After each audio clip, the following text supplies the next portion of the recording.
नमस्कार दोस्तों, आप देख रहे हैं जॉब एट मास्टर, जहां मिलती है गवर्नमेंट जॉब की सबसे तेज और सटीक जानकारी। चाहे वो जीएस क्वेश्चन, करंट अफेयर या जॉब अपडेट, सब कुछ मिलेगा आपको एक ही जगह आसान भाषा में। अगर आप भी सरकारी नौकरी की तैयारी कर रहे हैं तो चैनल को भी सब्सक्राइब कर लीजिए ताकि कोई भी जरूरी जानकारी आपसे मिस ना हो। चलिए आइए, आज हम लोग शुरू करते हैं आरआरबी एनटीपीसी 2025 की जीके जीएस की क्वेश्चन, जो कि टॉप 50 एमसीक्यू रहने वाले हैं। साथ ही साथ आप लोग भी ये सारे क्वेश्चन के जवाब अपने कॉपी में लिखते हुए चलेंगे, साथ ही साथ अपना स्कोर चेक करते हुए चलेंगे। आज का आपका चैलेंज, 50 में से कितने स्कोर कर पाओगे। जिन बच्चों का स्कोर 35 प्लस आएगा वो अपने स्कोर को सेफ लेके चलेंगे। अब एग्जाम में आप लोगों का काफी टाइम नहीं रह गया, अभी से आप लोग अपनी तैयारी को एकदम तेजी से और तेजधार से स्टार्ट कर दीजिए ताकि आप लोग का एग्जाम क्लियर हो सके। चलिए आइए, तो आज बात करते हैं। आज का पहला क्वेश्चन, भारत का सबसे लंबा राष्ट्रीय राजमार्ग कौन सा है। तो भारत का सबसे लंबा राष्ट्रीय राजमार्ग की बात करें तो वो ऑप्शन नंबर ए NH-44 है। यह भारत का सबसे लंबा हाईवे है जो श्रीनगर से कन्याकुमारी तक जाता है। लगभग 3745 किलोमीटर का ये हाईवे है। तो आज का आपका आंसर हो जाएगा पहला क्वेश्चन का NH-44। अगर हम लोग बात करें NH-27 की, पूर्व से पश्चिम भारत में फैला है और गुजरात से असम तक ये जाता है। अगर हम लोग बात करें NH-19 की, पहले NH-2 के नाम से ये जाना जाता था, जो कि कोलकाता से दिल्ली तक ये जाता है। उसी तरह अगर हम लोग बात करें NH-48 की, तो दिल्ली से चेन्नई तक ये जाता है। आपका राइट आंसर हो जाएगा ऑप्शन नंबर ए, जो कि NH-44 है। जैसे हम लोग बात करें दूसरी क्वेश्चन की, जो कि पूछा गया है, संविधान सभा के अस्थायी अध्यक्ष कौन थे। अगर संविधान सभा के अस्थायी अध्यक्ष की बात करें, ऐसे क्वेश्चन में आप लोग अपने क्वेश्चन को बहुत ही अच्छे ढंग से पढ़ेंगे, ताकि बहुत बार ऐसा होता है कि हम लोग अस्थायी को अस्थायी पढ़ देते हैं, जिसके कारण हमारा आंसर गलत हो जाता है। अगर हम लोग उसकी राइट आंसर की बात करें तो इसका right answer doctor Rajendra Prasad है, जो कि संविधान सभा के अस्थायी अध्यक्ष थे।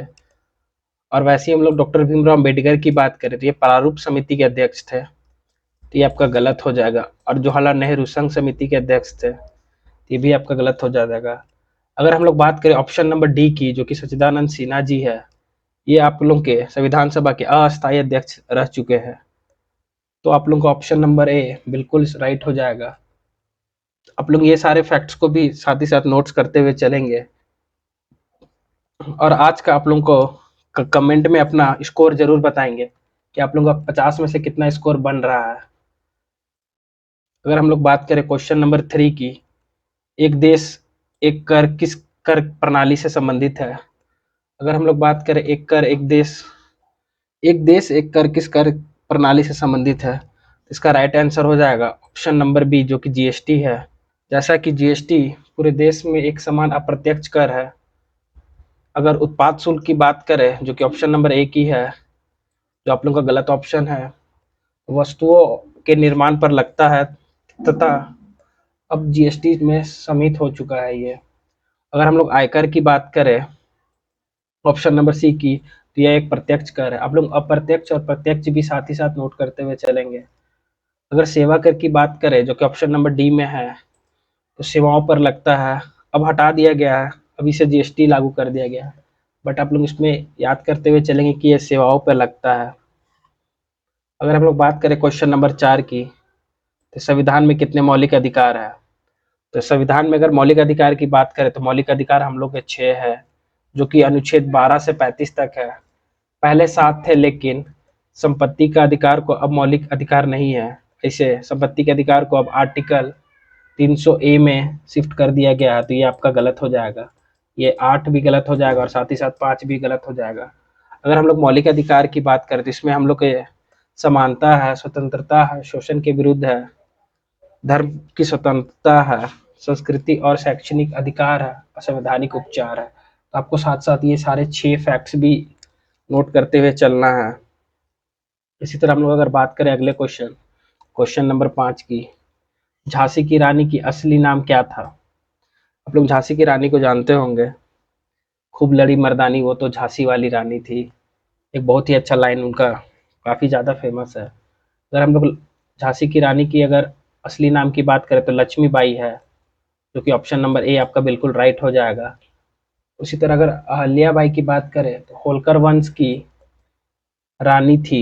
और उसी तरह अगर हम लोग दुर्गाबाई की बात करें, जो कि ऑप्शन नंबर सी में है, ये आप लोगों की स्वतंत्रता सेनानी थी। इसी तरह अगर ऑप्शन नंबर डी को देखें, पद्मिनी, चित्तौड़ की रानी और अलाउद्दीन खिलजी से संबंधित कहानी से प्रसिद्ध थी, चित्तौड़ की रानी। तो आपका इसका आंसर ऑप्शन नंबर ए बिल्कुल राइट हो जाएगा।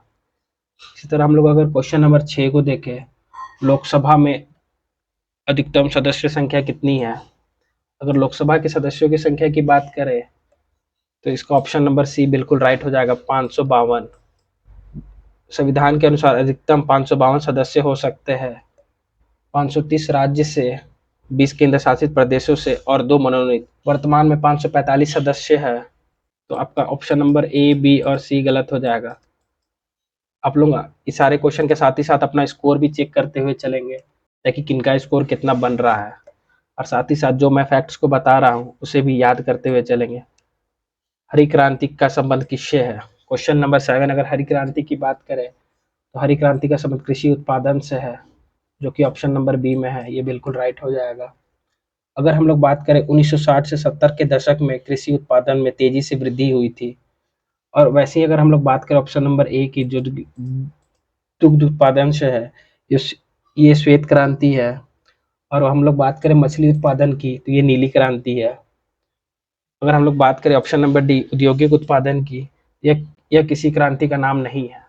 नाम आप लोगों का बस ये 3 ही है। इसमें से अगर हरित क्रांति की बात करें तो कृषि उत्पादन से है। अगले क्वेश्चन को देखते हैं, क्विट इंडिया मूवमेंट कब शुरू हुआ, जो कि भारत छोड़ो आंदोलन से रिलेट रखता है। यह आपका 1942 में शुरू हुआ, जो कि 8 अगस्त 1942 को गांधी जी ने भारत छोड़ो आंदोलन शुरू किया था। अगर हम लोग बात करें 1940 की तो यह व्यक्तिगत सत्याग्रह है। और अगर बात करें 1945 की तो इसमें द्वितीय विश्व युद्ध का अंत हुआ था। उसी तरह अगर बात करें 1930 की, जो कि ऑप्शन नंबर डी में है, सवर्णीय अवज्ञा आंदोलन और दांडी मार्च से संबंधित है। तो आपका आंसर बी 1942 बिल्कुल राइट हो जाएगा। इसी तरह अगर हम लोग क्वेश्चन नंबर 9 को देखें, साइमन कमीशन भारत कब आया था? अगर हम लोग बात करें साइमन कमीशन की कि भारत कब आया था, तो साइमन कमीशन भारत 1928 में आया था।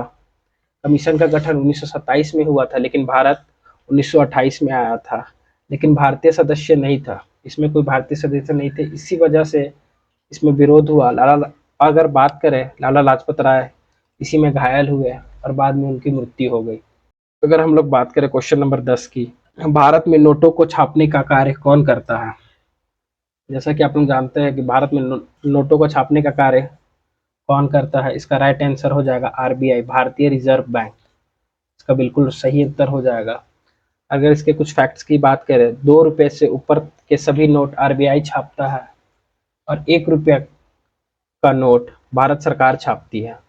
1 रुपया का नोट भारत सरकार छापती है, और सिक्के भी भारत सरकार ही बनाती है। जैसा कि आप लोग ये सब भी याद करते हुए चलेंगे कि 2 रुपये से ऊपर तक वाले नोट ही आरबीआई छापती है, और 1 और 2 के नोटों को भारत सरकार छापती है, और सिक्के को भारत सरकार छापती है, जो कि वित्त मंत्रालय द्वारा ये किया जाता है। अगर बात करें स्टेट बैंक ऑफ इंडिया की, तो नोट छापने से संबंधित ये नहीं रखता है। उसी तरह अगर हम लोग बात करें क्वेश्चन नंबर 11 की, जो कि भारतीय संविधान में कुल कितने अनुच्छेद है, कि अगर भारतीय संविधान की कुल अनुच्छेद की बात करें, जो कि यहाँ पूछा गया संविधान के प्रारंभिक रूप में स्टार्टिंग में कितने अनुच्छेद थे, तो 395 इसका बिल्कुल राइट आंसर हो जाएगा। मूल संविधान में 395 अनुच्छेद थे, 22 भाग और 8 अनुसूचियां थी। बाद में इसे संशोधन करके अनुच्छेदों की संख्या बढ़ा दी गई, जो कि 400 कुछ कर दिया गया। और अगर भाग की बात करें तो 25 कर दिया गया। और उसी तरह अगर अनुसूची की बात करें तो अनुसूची अब अभी आपके वर्तमान में 12 अनुसूची कर दी गई है। आप लोग साथ साथ इसे भी याद करते हुए चलेंगे। अगर हम लोग बात करें भारत का पहला उपराष्ट्रपति कौन था, अगर भारत के पहले उपराष्ट्रपति की बात करें तो डॉक्टर सर्वपल्ली राधाकृष्णन आपके भारत के पहले उपराष्ट्रपति थे, जो कि आपका बिल्कुल सही उत्तर हो जाएगा। अगर राजेंद्र प्रसाद की बात करें तो ये हम लोग के भारत के पहले राष्ट्रपति थे। और इसी तरह अगर हम लोग जाकिर हुसैन की बात करें तो ये भारत के तीसरे राष्ट्रपति रह चुके हैं। और हम लोग अगर अगला क्वेश्चन देखें, मेक इन इंडिया योजना किस वर्ष शुरू की गई थी? अगर हम लोग बात करें मेक इन इंडिया योजना की, जो कि आप लोगों को ऑप्शन नंबर बी 2014 में शुरू की गई थी। इसके साथ आपका 2014 बिल्कुल राइट आंसर हो जाएगा। महात्मा गांधी ने नमक सत्याग्रह कहाँ से शुरू किया था?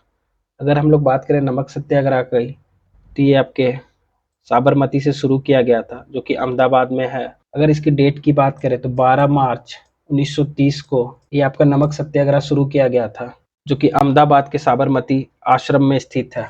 अगर हम लोग बात करें अगले क्वेश्चन की, भारत में योजना आयोग का गठन कब हुआ था?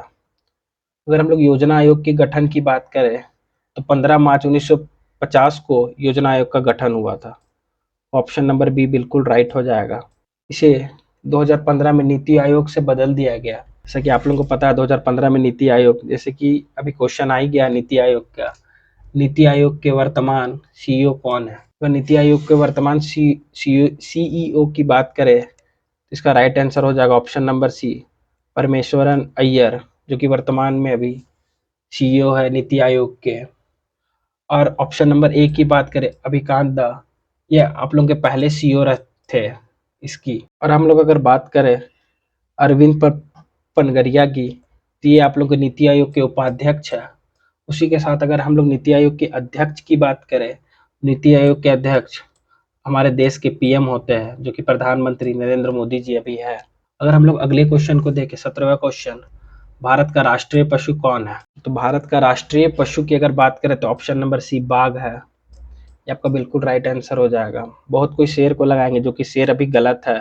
और अगर ऑप्शन नंबर सी की बात करें, रॉयल बंगाल टाइगर भारत का राष्ट्रीय पशु है।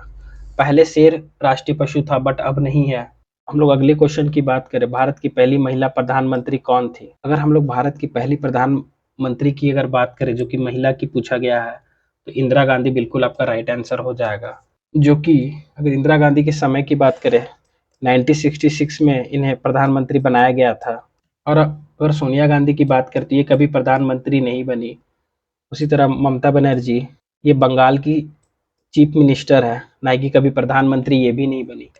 अगर सुषमा स्वराज की बात करें तो सुषमा स्वराज कांग्रेस अधिवेशन की फर्स्ट वुमेन रह चुकी है अध्यक्ष, ये भी कभी प्रधानमंत्री नहीं बनी थी। अगर नेक्स्ट क्वेश्चन 19वां नंबर क्वेश्चन देखें, भारत का राष्ट्रीय खेल कौन सा है? तो आप लोगों को पता होगा भारत का राष्ट्रीय खेल जो कि हम लोग का हॉकी है। ऐतिहासिक रूप से हॉकी को राष्ट्रीय खेल माना जाता है, लेकिन आधिकारिक रूप से कोई घोषित नहीं है। क्रिकेट लोकप्रिय जरूर है, लेकिन ये आप लोगों का राष्ट्रीय खेल नहीं है। और कबड्डी और बैडमिंटन भी नहीं है, तो राष्ट्रीय खेल हम लोग का हॉकी हो जाएगा। इसी के साथ हम लोग अगले क्वेश्चन को देखते हैं, राज्यसभा के सदस्य कितने वर्ष के लिए चुने जाते हैं? अगर हम लोग राज्यसभा की सदस्य की बात करें तो ये हम लोग 6 साल के लिए चुने जाते हैं, जो कि आपका बिल्कुल राइट आंसर हो जाएगा। उसी अगर 5 साल की बात करें तो 5 साल के लिए लोकसभा के चुने जाते हैं। अगर हम लोग अगली क्वेश्चन को देखें, भारतीय राष्ट्रीय कांग्रेस, अगर हम लोग अगली क्वेश्चन को देखें, भारतीय राष्ट्रीय कांग्रेस की स्थापना कब हुई थी? अगर हम लोग भारतीय राष्ट्रीय कांग्रेस की बात करें तो इसकी स्थापना 1885 ईस्वी में हुई थी, जो कि ए आपका बिल्कुल सही उत्तर है। अगर इसकी डेट की बात करें तो 28 दिसंबर 1885 को ए.ओ. ह्यूम ने कांग्रेस की स्थापना की थी। ए.ओ. ए ह्यूम भी आप लोगों को साथ साथ याद रखना है, काफी बार नाम भी पूछ लिया जाता है और ये सब आपका गलत हो जाएगा। जिन जिन को वीडियो अच्छा लग रहा है कृपया करके वीडियो को लाइक कर देंगे, ताकि आखिरी तक साथ ही वीडियो में बने रहेंगे, ताकि आप लोग 50 क्वेश्चन में अपना स्कोर चेक कर सके कि आज के तारीख में आपका स्कोर कितना बन रहा है।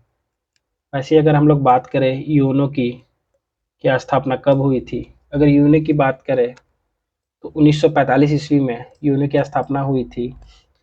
24 अक्टूबर 1945 को यूनो की स्थापना हुई थी। इससे पहले लीग ऑफ नेशन था। इसके बाद 1945 में यूएनओ आया, जो कि संयुक्त राष्ट्र हम लोग हिंदी में बोलते हैं। अगर हम लोग बात करें क्वेश्चन नंबर 23 की, चंपारण आंदोलन किससे जुड़ा हुआ? अगर हम लोग चंपारण आंदोलन की बात करें तो ये किसानों से जुड़ा हुआ था, तो ऑप्शन ए बिल्कुल राइट हो जाएगा। यह 1917 में बिहार के किसानों के लिए गांधी जी का पहला आंदोलन था। आपको साथ साथ ये भी याद करते हुए चलना है, तो इसे 1917 में स्टार्ट किया गया था और ये गांधी जी का पहला आंदोलन था और ये नील की खेती से जुड़ा हुआ था। इसी के साथ हम लोग अगले क्वेश्चन की बात करें, भारत का सबसे बड़ा राज्य क्षेत्रफल की दृष्टि से कौन है? अगर क्षेत्रफल की दृष्टि से अगर हम लोग बात करें तो भारत का सबसे बड़ा राज्य राजस्थान है। उत्तर प्रदेश जनसंख्या में सबसे पहले नंबर पे है, आपको इसे भी याद करके वे चलना है। जनसंख्या में अगर कभी पूछ लिया जाए तो उत्तर प्रदेश आपका राइट आंसर हो जाएगा। भारतीय संसद में राज्यसभा के लिए न्यूनतम आयु कितनी होनी चाहिए? अगर भारतीय संसद में राज्यसभा के लिए आयु की अगर बात करें तो 30 वर्ष मिनिमम आपकी होनी चाहिए, कम से कम 30 वर्ष होनी चाहिए। उसी के साथ अगर लोकसभा की बात करें तो कि न्यूनतम कितनी आयु चाहिए, तो आपका 25 वर्ष हो जाएगा, जो कि ऑप्शन नंबर ए में है। अभी तक आपका 25 क्वेश्चन हो चुका है। कमेंट में आप लोग 25 क्वेश्चन में कितना आप लोगों का स्कोर बन रहा है उसे भी बताएंगे, ताकि मुझे पता चले आप लोगों का कितना तक आप लोगों का लेवल है पढ़ाई का, ताकि मैं आने वाले वीडियो में उसी के हिसाब से क्वेश्चन बनाऊं और साथ में आप लोगों के सामने लेके आऊं। अगर हम लोग बात करें 26वां नंबर क्वेश्चन, भारत का पहला उपग्रह कौन सा था? अगर भारत का पहला उपग्रह की बात करें, ऑप्शन नंबर सी आर्यभट्ट था। ये आपका बिल्कुल राइट हो जाएगा। ये सब बाद के उपग्रह है, भास्कर भी उपग्रह है। अगर हम लोग अगली क्वेश्चन की बात करें 27वां नंबर, स्वतंत्र भारत के पहले राष्ट्रपति कौन थे? अगर हम लोग स्वतंत्र भारत के पहले राष्ट्रपति की बात करें, इसका ऑप्शन राजेंद्र प्रसाद आपका बिल्कुल राइट हो जाएगा। ये 1950 से 1962 तक राष्ट्रपति रहे थे। आपको डेट भी साथ साथ याद करते हुए चलना, क्योंकि रेलवे के एग्जाम में काफी बार डेट आप लोगों से पूछ लिया जाता है। 1950 से 1962 बिल्कुल राइट हो जाएगा। और नेहरू प्रधानमंत्री रह चुके थे पहले। 28वां क्वेश्चन की बात करें तो स्वच्छ भारत मिशन की शुरुआत किस वर्ष हुई थी? स्वच्छ भारत मिशन की अगर बात करें तो 2 अक्टूबर 2014 को गांधी जयंती पर शुरू किया गया था। इसका उद्देश्य था स्वच्छता और शौचालय निर्माण। इसका राइट आंसर हो जाएगा 2014, जो कि ऑप्शन नंबर बी में है। इसी के साथ अब अगला क्वेश्चन देखेंगे, क्वेश्चन नंबर 29, डिजिटल इंडिया अभियान कब शुरू किया गया था? डिजिटल इंडिया अभियान की बात करें जो कि 2015 में शुरू किया गया था। आपका 2015 बिल्कुल राइट हो जाएगा। इसका उद्देश्य था डिजिटल सेवाओं को बढ़ावा देना। हम लोग अगले क्वेश्चन को देखें, अंतर्राष्ट्रीय योग दिवस कब मनाया जाता है? जैसा कि मैंने आपको बताया कि रेलवेज के एग्जाम में डेट काफ़ी ज़्यादा पूछे जाते हैं, इसीलिए मैंने डेट वाले क्वेश्चन भी रखे हैं। अंतर्राष्ट्रीय योग दिवस कब मनाया जाता है? इसका राइट आंसर हो जाएगा 21 जून, क्योंकि 21 जून सबसे लंबा दिन होता है। इसी को देखते हुए इसे अंतर्राष्ट्रीय योग दिवस घोषित किया गया है। भारत का रक्षा मंत्री कौन नियुक्त करता है? अगर रक्षा मंत्री की बात करें कि उन्हें कौन नियुक्त करता है, इसका राइट आंसर हो जाएगा ऑप्शन नंबर बी, जो कि प्रधानमंत्री रक्षा मंत्री को नियुक्त करते हैं। राष्ट्रपति केवल औपचारिक नियुक्तियां करते हैं, तो ये सब आपका गलत हो जाएगा और ऑप्शन नंबर बी सही हो जाएगा। अगली क्वेश्चन की बात करें, पहली महिला राष्ट्रपति कौन थी? अगर हम लोग पहली महिला राष्ट्रपति की बात करें, जो कि ऑप्शन नंबर बी में दिया हुआ प्रतिभा पाटिल, ये आप लोग की पहली महिला राष्ट्रपति रह चुकी है। इंदिरा गांधी पहली महिला प्रधानमंत्री रह चुकी है, तो ये आपका गलत हो जाएगा। और सुषमा स्वराज, मायावती, ये सब भी आपका गलत हो जाएगा। अगर हम लोग बात करें क्वेश्चन नंबर 33 की, कि इनकलाब जिंदाबाद का नारा किसने दिया था? ये नारा काफ़ी ज़्यादा फेमस है, इससे क्वेश्चन काफ़ी बार पूछा गया है। यह एक क्रांतिकारी नारा है जो कि भगत सिंह से जुड़ा हुआ है, तो option number A Bhagat Singh आपका बिल्कुल राइट आंसर हो जाएगा। और बाकी उतना ज़्यादा इम्पोर्टेंट, भारत में कुल कितने उच्च न्यायालय हाई कोर्ट है? ये क्वेश्चन आप लोगों को प्रीवियस ईयर में एनटीपीसी के एग्जाम में ही पूछा गया था, पिछले बार वाले जो एग्जाम हुए थे, कि कितने उच्च न्यायालय है, तो इसका राइट आंसर हो जाएगा 25, जो कि बिल्कुल राइट आंसर है। वर्तमान में 25 उच्च न्यायालय है। कि स्वतंत्रता सेनानी को लोकमान्य की उपाधि दी गई थी? अगर हम लोग लोकमान्य उपाधि की बात करें, जो कि ऑप्शन नंबर ए बाल गंगाधर तिलक को ये उपाधि दी गई थी। तिलक को लोकमान्य का खिताब जनता ने दिया था। उन्होंने कहा था स्वराज्य हमारा जन्मसिद्ध अधिकार है। आप लोग ये लाइन को भी याद रखेंगे कि इनका ये वाला डायलॉग काफ़ी ज़्यादा फेमस हुआ था और ये एग्ज़ाम में भी पूछा जाता है कि स्वराज्य हमारा जन्मसिद्ध अधिकार है, किससे रिलेटेड है? तो बाल गंगाधर तिलक इसका राइट आंसर होगा। वैसे हम लोग बात करें माउंट एवरेस्ट की ऊंचाई कितनी है? अगर हम लोग माउंट एवरेस्ट की ऊंचाई की बात करें तो इसकी ऊंचाई ऑप्शन नंबर ए 8,848 मीटर है। कुछ सर्वे में यह 8,849 मीटर बताई गई है, लेकिन रेलवेज और एसएससी के एग्जामों में 8,848 माना जाता है, तो ये आपका सही हो जाएगा। वैसे हम लोग बात करें अगला क्वेश्चन, भारत के किस राज्य में सबसे ज़्यादा जनसंख्या है? जैसा कि मैंने आपको पहले क्वेश्चनों में बताया कि जनसंख्या में उत्तर प्रदेश सबसे आगे है और महाराष्ट्र सेकेंड नंबर पे है। अगला क्वेश्चन की बात करें, भूटान आंदोलन किसने शुरू किया था? अगर हम लोग भूटान आंदोलन की बात करें जो कि विनोबा भावे से जुड़ा हुआ है, तो विनोबा भावे ने शुरू किया था। ये सब आपके ऑप्शन गलत हो जाएंगे। और अगर इसकी बात करें डेट की, तो 1951 में इसे शुरू किया गया था। 1951 भी आपको साथ साथ याद रखते हुए चलना है। भारत का पहला नोबेल पुरस्कार विजेता कौन है? अगर हम लोग बात करें नोबेल पुरस्कार की, जिसे सबसे पहले option number B Rabindranath Tagore ji को दिया गया था, जो कि 1913 में साहित्य के लिए इन्हें दिया गया था। 1913 में साहित्य के लिए दिया गया था। आप लोग अपनी स्कोर को भी साथ साथ नोट करते हुए चलेंगे कि आप लोगों को कितना स्कोर बना है। भारत की मुद्रा का नियंत्रण कौन करता है? अगर हम लोग भारत की मुद्रा की बात करें, तो इसका नियंत्रण आरबीआई, जो कि ऑप्शन नंबर बी भारतीय रिजर्व बैंक करता है। वित्त मंत्रालय वित्तीय नीतियां बनाता है। ये आपका गलत हो जाएगा। अगर क्वेश्चन होता वित्तीय नीतियां कौन बनाती है, तो वित्त मंत्रालय सही हो जाता। इसी के साथ अगर हम लोग अगली क्वेश्चन की बात करें, भारत छोड़ो आंदोलन कब शुरू हुआ था? तो भारत छोड़ो आंदोलन 1942 में शुरू हुआ था, जिसमें गांधी जी ने अंग्रेजों को भारत छोड़ो का नारा दिया था। यह आंदोलन मुंबई से शुरू हुआ था। अगर हम लोग बात करें 1939 की, इसमें WWII शुरू हुआ था। हम लोग बात करें 42वें क्वेश्चन, संविधान सभा की पहली बैठक कब हुई थी? संविधान सभा की पहली बैठक की अगर बात करें, तो 9 दिसंबर 1946 को ये शुरू हुआ था। इसमें 389 सदस्य संविधान सभा में पहली बार इस दिन बैठी थी और 15 अगस्त 1947 को आज़ादी मिली थी। और अगर बात करें 26 जनवरी 1950 को, तो इस दिन हमारा संविधान लागू हुआ था। इसी के साथ अगर हम लोग अगली क्वेश्चन की बात करें, विधान परिषद किस प्रकार की संस्था है? अगर हम लोग बात करें विधान परिषद किस प्रकार की संस्था है, तो विधान परिषद आपका एक अस्थायी संस्था है। ये आपका बिल्कुल सही हो जाएगा। इसे कभी भंग नहीं किया जा सकता और विधान परिषद केवल 6 राज्यों में ही है। अगर हम लोग इसके राज्यों की बात करें कि विधान परिषद कहाँ-कहाँ है, तो विधान परिषद आपका एक तो उत्तर प्रदेश में है, दूसरा की बात करें तो ये तेलंगाना में है, कर्नाटका में है, आंध्र प्रदेश में है, बिहार में है। इसी के साथ आपको ये सारे राज्य भी याद रखने और साथ ही महाराष्ट्र में भी है। तो 6 राज्यों में आपका विधान परिषद है, जो कि मैंने आपको बताया किन-किन राज्यों में है। भारत में राष्ट्रीय मतदाता दिवस कब मनाया जाता है? अगर हम लोग बात करें राष्ट्रीय मतदाता दिवस की, जो कि 25 जनवरी को मनाया जाता है।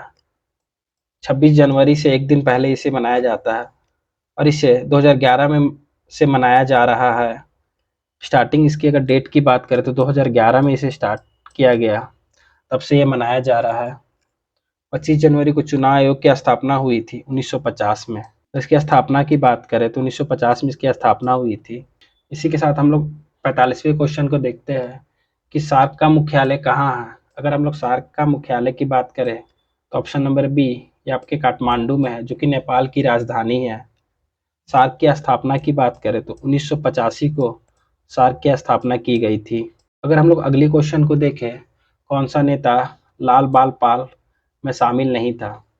अगर हम लोग बात करें लाल बाल पाल में शामिल नहीं थे, तो गोपाल कृष्ण खोगले जी लाल बाल पाल में शामिल नहीं थे। बाकी बात ये तीनों आपके मतलब शामिल थे। तो आपके कौन कौन शामिल थे उससे भी क्वेश्चन बन सकता है। अगर इसमें पूछा गया कि कौन शामिल नहीं थे, तो गोपाल कृष्ण खोगले जी बिल्कुल राइट आंसर हो जाएगा और ये तीनों आपके गलत हो जाएंगे। अगर हम लोग बात करें पंचवर्षीय योजनाओं की शुरुआत भारत में कब हुई थी, तो पंचवर्षीय योजना की अगर बात करें, इसकी शुरुआत 1951 ईस्वी में की गई थी। इसमें पहला पंचवर्षीय योजना लाया गया था, जो कि 1951 से 1956 तक चली थी, जो कि 5 वर्ष का होता है। 2015 में इसे बंद करके नीति आयोग को लाया गया। अब यह नहीं चलती है। अगर हम लोग बात करें अगले क्वेश्चन की, लोकसभा में अधिकतम कितनी सीटें हो सकती है? अगर हम लोग बात करें लोकसभा में अधिकतम सीटों की, तो 552 सीटें हो सकती है। अगर हम लोग 49वां क्वेश्चन देखें, भारतीय राष्ट्रीय ध्वज की डिजाइन किसने बनाई थी? यह आपका बहुत ही इम्पोर्टेंट क्वेश्चन हो जाता है कि भारतीय राष्ट्रीय ध्वज की डिजाइन किसने बनाई थी, जिसका आंसर हो जाएगा ऑप्शन नंबर सी, पिंगली वेंकैया जी ने बनाई थी। तो ये सब आपका ऑप्शन गलत हो जाएगा, बाकी लोग का योगदान इसमें नहीं था। क्योंकि इसी के साथ हमारा लास्ट क्वेश्चन, न्यायपालिका किस प्रकार की संस्था होती है? अगर हम लोग न्यायपालिका की बात करें, तो यह एक न्यायिक संस्था होती है, जो कि आपका ऑप्शन नंबर सी में दिया गया है। तो ये आपका बिल्कुल सही हो जाएगा। न्यायपालिका संविधान की रक्षा भी करती है। इसी के साथ आपका 50 क्वेश्चन कंप्लीट होता है। तो आप लोग अपना स्कोर कमेंट बॉक्स में जरूर बताएंगे। उम्मीद है ये वीडियो आपके लिए फायदेमंद रहा होगा। अगर पसंद आया तो लाइक जरूर करें, कमेंट में बताएं अगली वीडियो किस टॉपिक पर चाहिए, और सबसे जरूरी चैनल को सब्सक्राइब जरूर कर लीजिएगा, ताकि आगे आने वाली वीडियो आपसे मिस ना हो। तब तक के लिए आप बढ़ते रहिए, पढ़ते रहिए। जय हिंद।